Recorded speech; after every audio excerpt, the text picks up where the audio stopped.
Hello folks, this is Nitin welcoming you to the AI University channel where you can learn all your favorite digital technologies like machine learning, deep learning, AI, big data, Hadoop, virtual reality, augmented reality and cloud computing. In this video, I am going to talk about the data lake and its architecture from the perspective of data scientists, business users, data analysts, BI professionals, and why is it important to have one. And I will also be discussing about what are the several reasons for using the data lake from a data driven company point of view, etc. So this video can be a little long, but the data lake architecture shown here is worth watching. So stay connected till the end of this video and this series to acquire complete knowledge. If you are new here, then consider subscribing to this channel, or if you have already subscribed, then click on the bell icon to receive the notifications about hottest technologies of 21st century.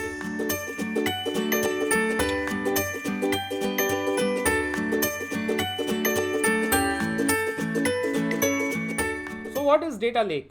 A data lake is some kind of storage repository which can store a large amount of structured, semi-structured and unstructured data. If I take an analogy of a water body like lake, so I will quote that like the water in the lake, data is what makes a data lake.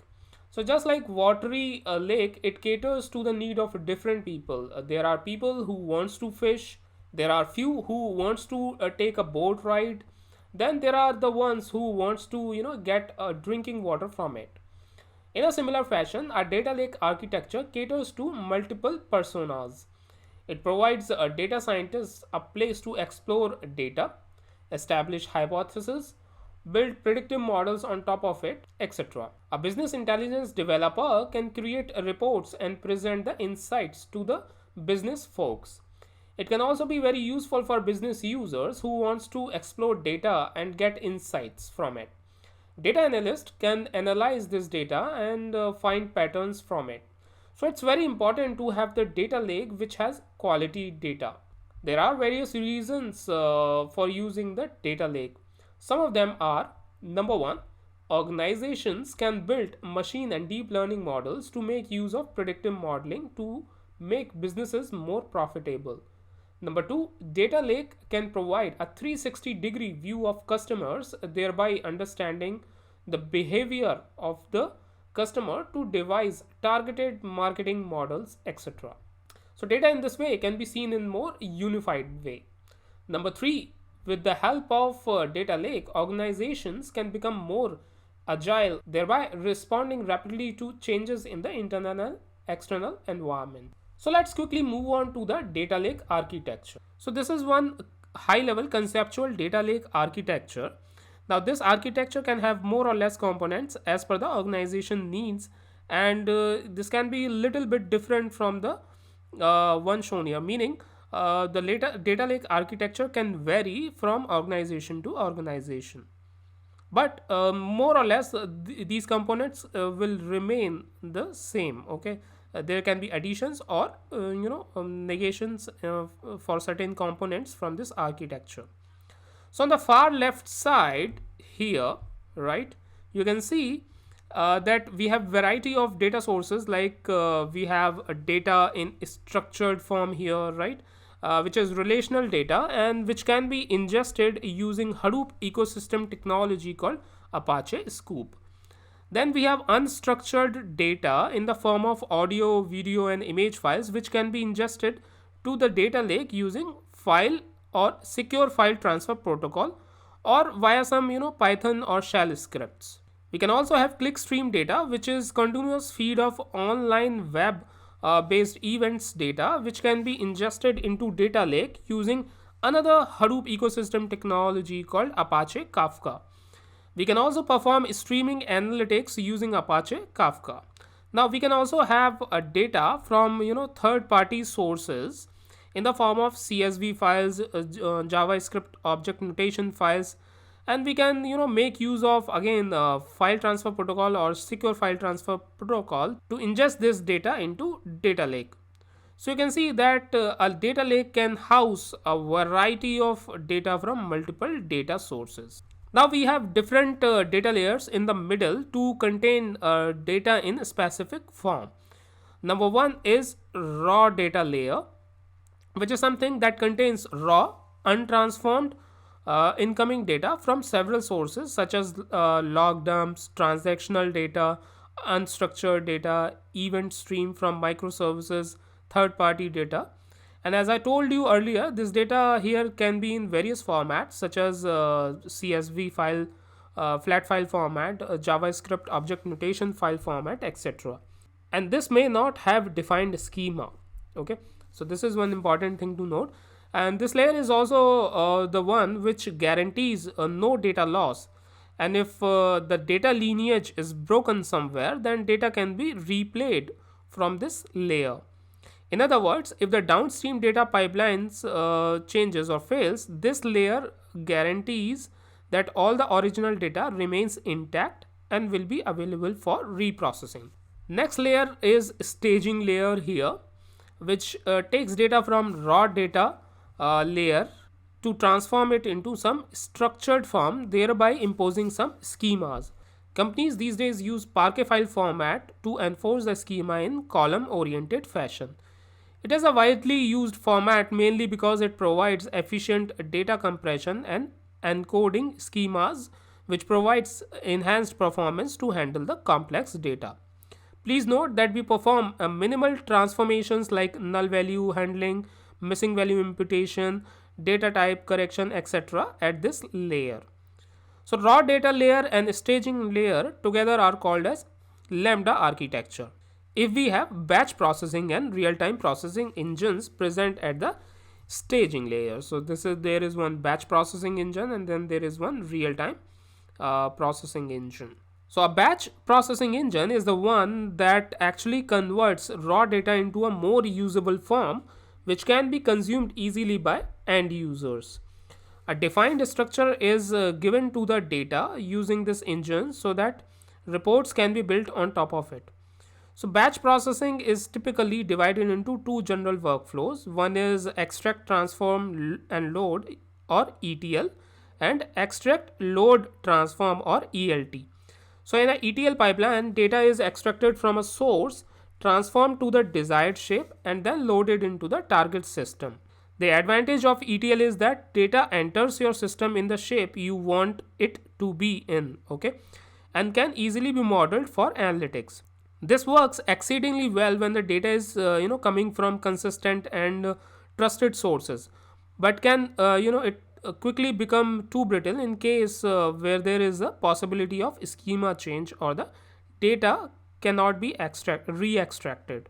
So ELT addresses this particular issue by extracting and loading the raw data immediately into storage, and from there you can just rerun the transformation portion of the pipelines to your data. One drawback here is that the raw data can potentially be schemaless and unstructured. So managing this raw data becomes the main difficulty in this type of configuration. It also has a real-time processing engine here, which takes a continuous clickstream data or data in motion to process and transform it in real time or near real time. So the next layer is a processed data layer, which contains transformed data in most refined form, and this is where different types of users like data scientists, business users, BI developers, business analysts, data analysts fulfill their data needs. This layer contains data in more refined schema, and all the end user prefer to take data from here. If we organize data in this way, then the data can be traced to its source and all the pipelines can be replayed in an efficient manner whenever required. So please note that all the major transformations on data happens in these three layers. And in order to perform these transformation at various data layers, we can make use of Hadoop ecosystem technologies like Apache Hive, Apache Spark, etc. So Apache Hive provides a SQL-like interface to write SQL-like ad hoc queries with an intent to summarize and analyze Hadoop data. The Apache Hive tables are similar to tables in relational database. Databases consist of tables that are made up of partitions which can further be broken down into buckets. So the data is accessed through HiveQL or Hive query language in Apache Hive. On the other hand, Apache Spark is an open source distributed general purpose cluster computing framework with in-memory data processing engine that can do ETL, analytics, machine learning, and graph processing on large volume of data at rest or in motion. And it has rich, concise, high-level APIs for the programming languages like Scala, Python, Java, R, and SQL. Please note that for extracting and managing batch data, we can use Apache Airflow, which is a robust pipeline framework for Python. Now the next and final layer is presentation slash analytical layer, which has two components. Number one is analytical environment, which contains analytical sandboxes. So this is where data scientists, analysts dwell to perform EDA, establish hypotheses based on the data, and develop predictive machine learning models, create some prototypes to validate certain use cases in order to maximize the value out of the business to transform it in a better way. Number two component in presentation layer is dashboarding and reporting, where the data from processed data layer can be utilized to build dashboards and reports in order to gather actionable insights. This is where BI developers, business users dwell. Business users can see comparative charts to make business specific decisions. And these charts can contain data for week, months, or years. Okay, and one can build real-time charts using streaming analytics to make decisions in real time. So real-time charts can be updated every second, every minute, or every few minutes. So one can say that it's a consumption layer because data is consumed here, and we can create static and dynamic real-time dashboards and reports using licensed BI tools like Tableau and Power BI. If your preference is open source tool for this purpose, then you can make use of Plotly Dash to make these type of dashboards. So let's now move on to data cataloging and data governance, which is also very important piece you need to be aware of. So when it comes to data governance, we need to be aware of what metadata management is. Okay, and if I talk about metadata, then it means or refers to data about your data, which is nothing but meaningful information you get about your data so that you can understand it in a better way. Now for any data set you have, the associated metadata should be able to answer two important questions. Number one is what data can be found in these data sets or particular data set, and number two, where this data come from. So the first question is generally answered by something called data catalog. Now the question is, what is data catalog? Well, a data catalog is nothing but the representation of the schema of a particular data set. Data catalog generally contains information about labels or attributes or maybe columns. If I talk about relational, if I talk in relational database terms, so information about column names, primary or secondary key information, etc., as well as partitioning rules, data types, memory footprints, and other relevant information about the columns. To answer the second question of where this data come from, we need metadata about data lineage, that is maintaining a log or recorded history of where this data originated from, which transformation were performed on this data, and each movement of each and every unit of data. So if you are recording the data lineage in the right manner, then you can not only understand your data better, but also you can reproduce and debug it in a better way. So in order to manage your data pipeline, you can make use of Apache Airflow's directed acyclic graph. So basically you can create a data lineage using Apache Airflow, and you can tag the components storing the data with certain metadata containing lineage information whenever you are loading that data into data lake. So in order to perform data cataloging and data governance, you can make use of Apache Atlas. Lastly, from the data security perspective, we need to be aware of how data is encrypted or otherwise protected while it is in storage and when it is moving across the network. So you should also be aware of how systems and users are authenticated before they access data in Hadoop infrastructure. And lastly, you should be aware of how access to different data is managed within the environment. So we have a couple of Hadoop ecosystem technologies to support security, and these are Apache Knox and Apache Ranger. So Apache Knox provides a framework for managing security. Knox is a REST API gateway which supports monitoring, authorization management, auditing, and policy enforcement on Hadoop clusters. It actually provides a single access point for all the REST interactions with clusters. And by making use of Apache Knox, system administrators can manage authentication via LDAP and Active Directory, as well as they can conduct HTTP header based federated identity management and audit hardware on the clusters. Apache Knox can also support enhanced security because it can integrate with the enterprise identity management solution and is also Kerberos compatible. The Ranger project, on the other hand, is focused on developing tools and techniques to help users deploy and standardize security across Hadoop clusters. Ranger offers a centralized framework which can be used to manage policies at the resource level, such as databases, files, folders, etc. And Ranger can also help administrators implement access policies by group, data type, etc.